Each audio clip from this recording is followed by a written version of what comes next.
because we create those shackles in our own minds, we can create something different.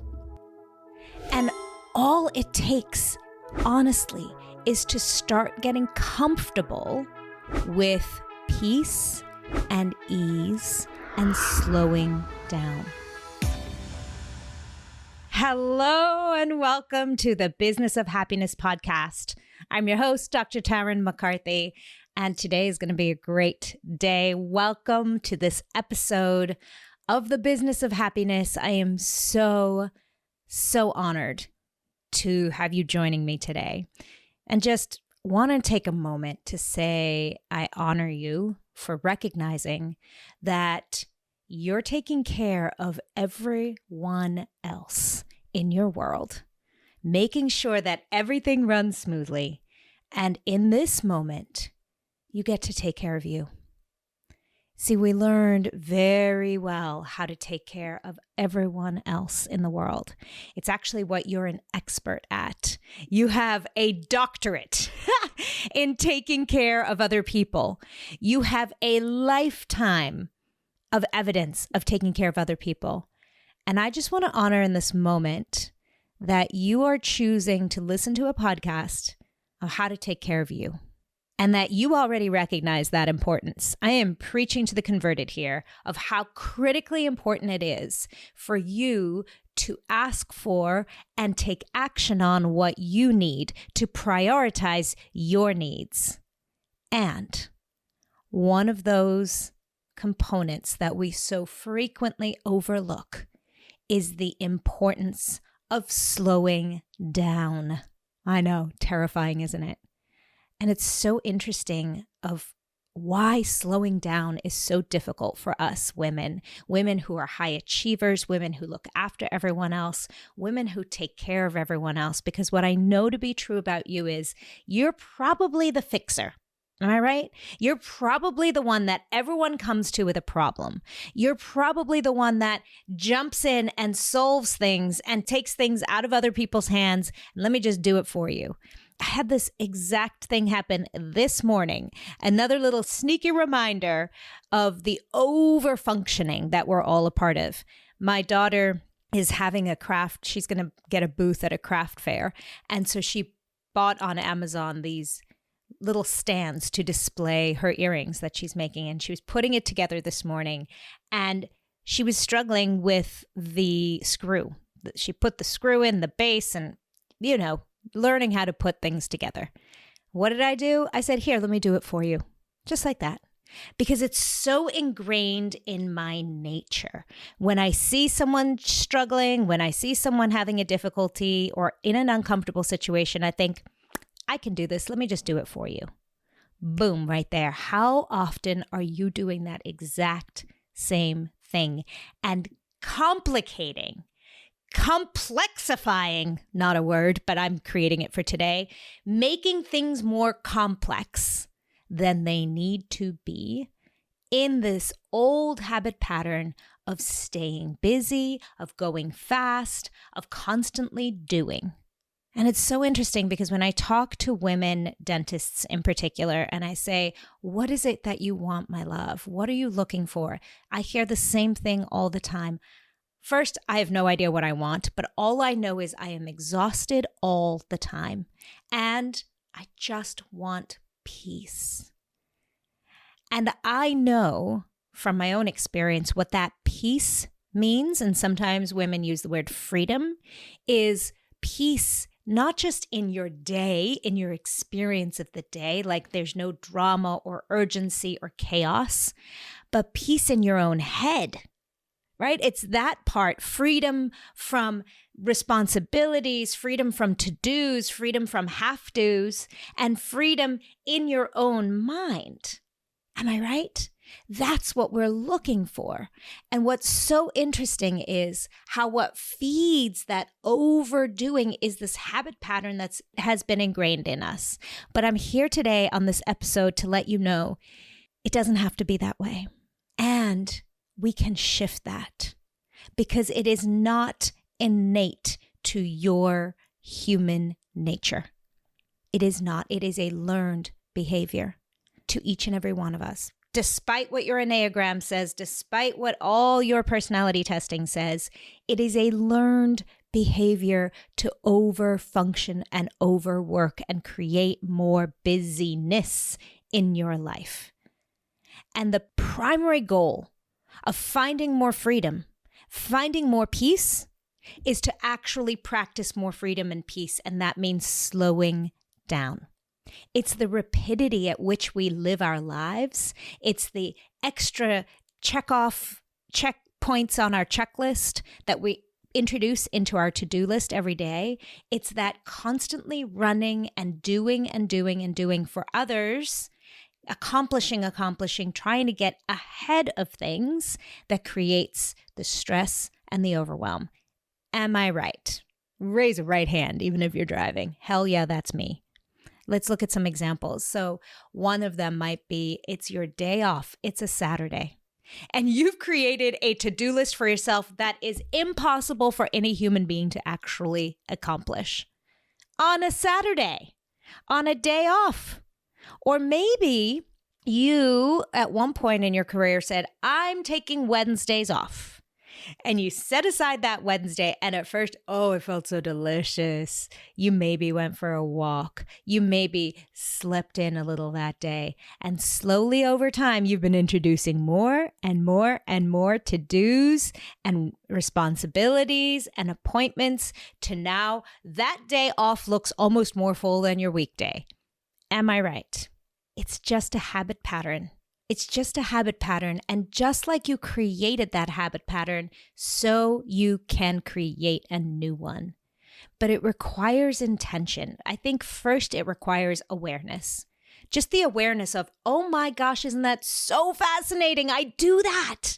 I create and introduce busyness and stress in my own life.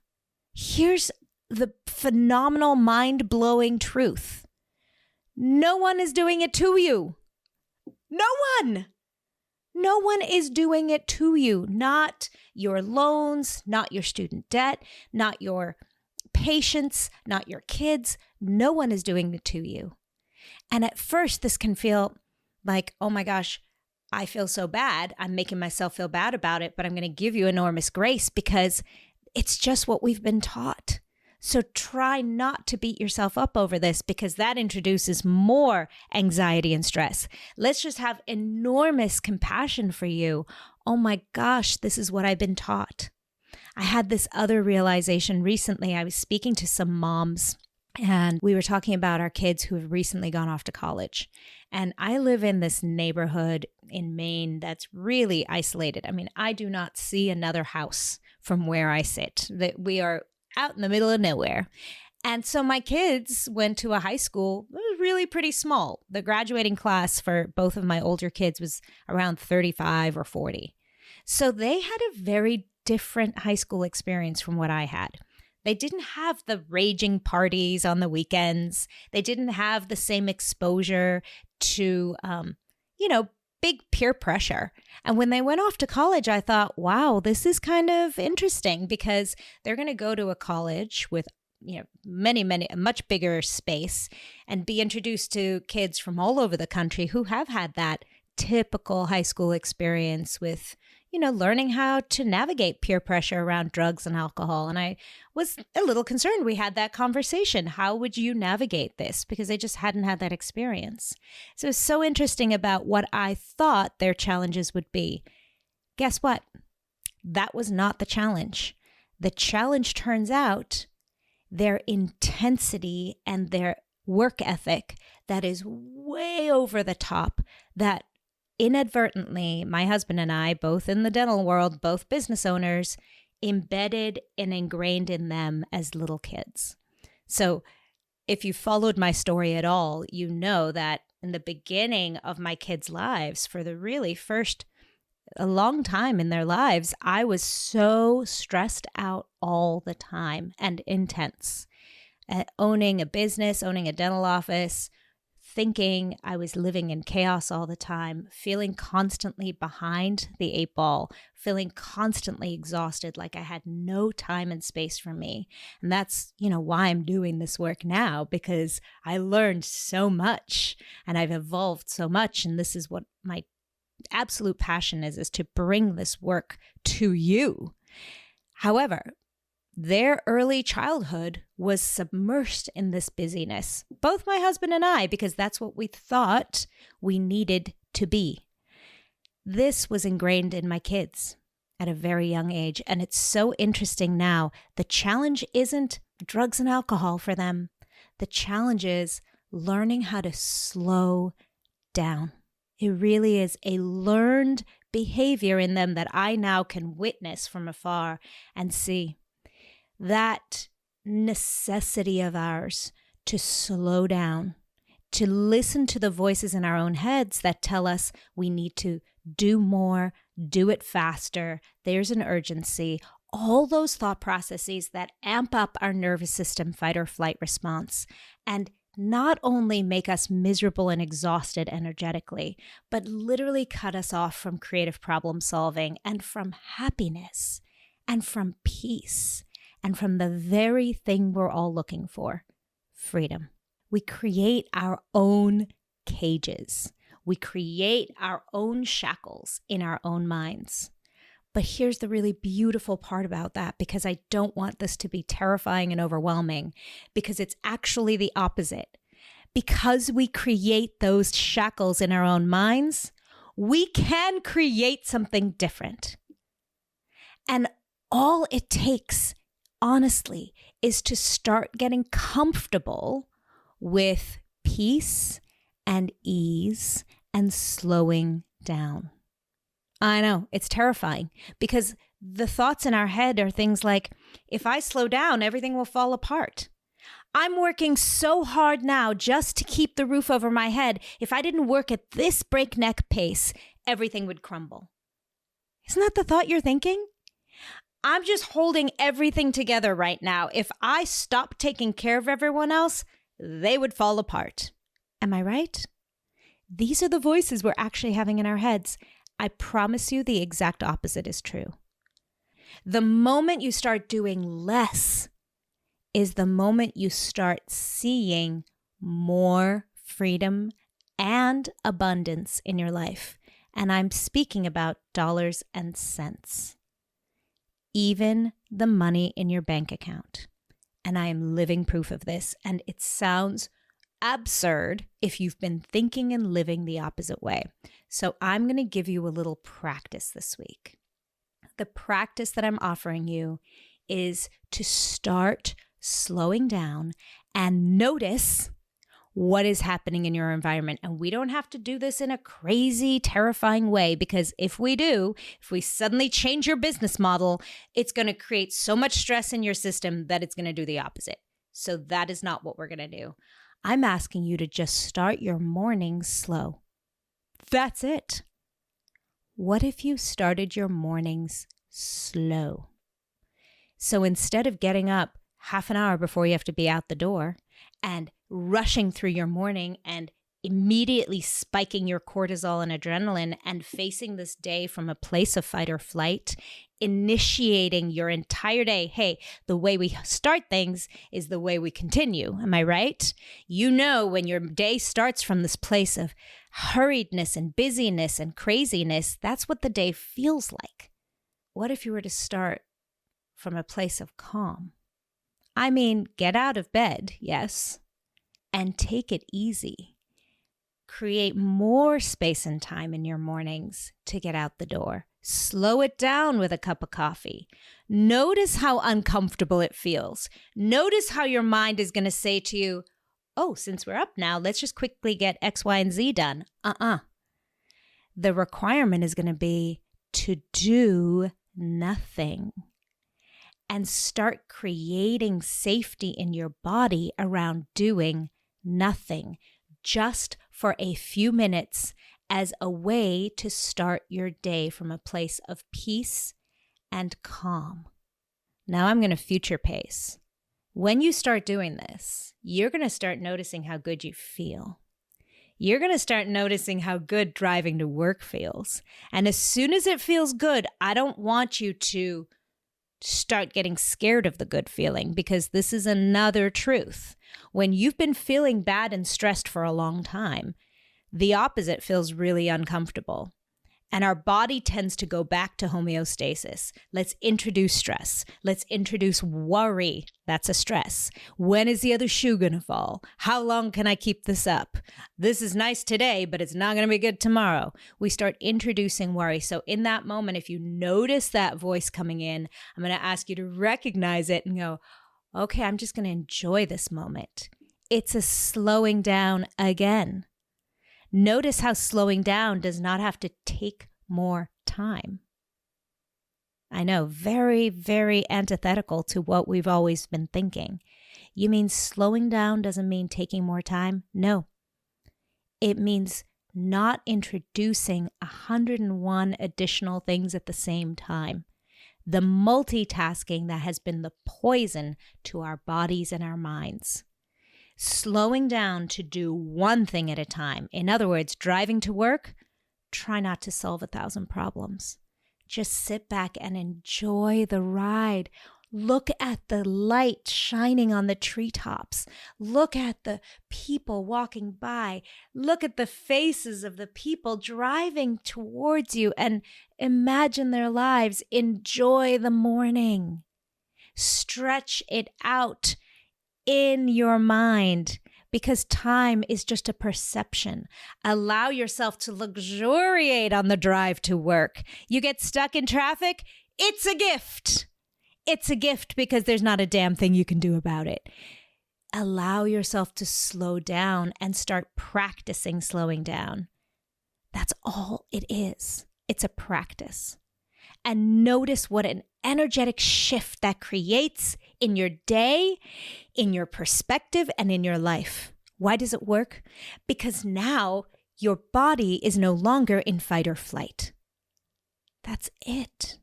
Now you can access creativity and calm and ease and greater perspective. And the moment that patient starts getting uncomfortable or angry, you gain new perspective because you started your day from ease. You slowing down. You're learning to slow down even in that difficult confrontational conversation, because slowing down allows you to access your response and not simply revert to reactivity. It's the reactive mind, the reactive response that is a place of stress and overwhelm, and that energetically is draining. So let's try just this one simple thing this week: slowing down.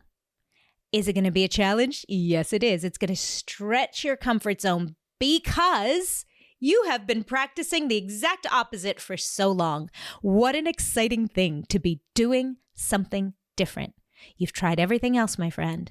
What is it going to hurt to try this?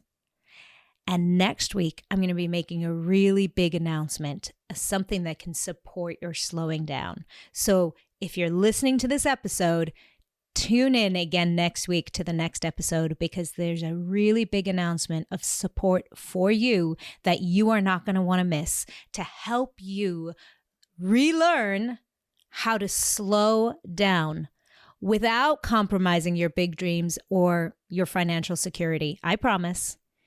How to slow your body down. And it's actually the slowing down that's going to elevate your success.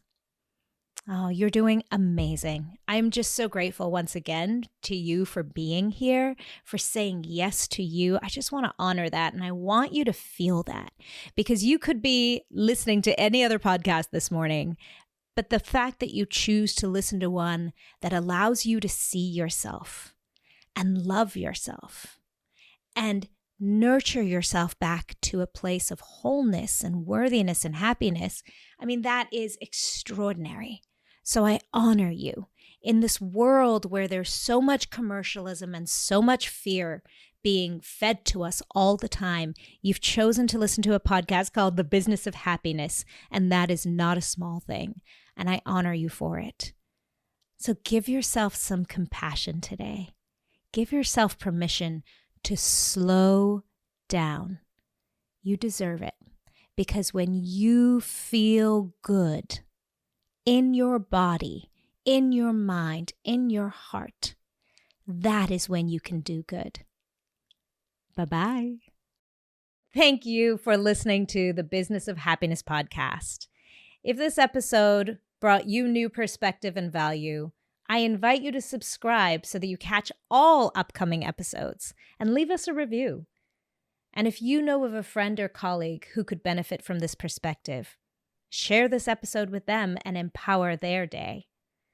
For more information about the Business of Happiness and the Radical Happiness for Practitioners course, find me on www.thebizofhappiness.com. See you there.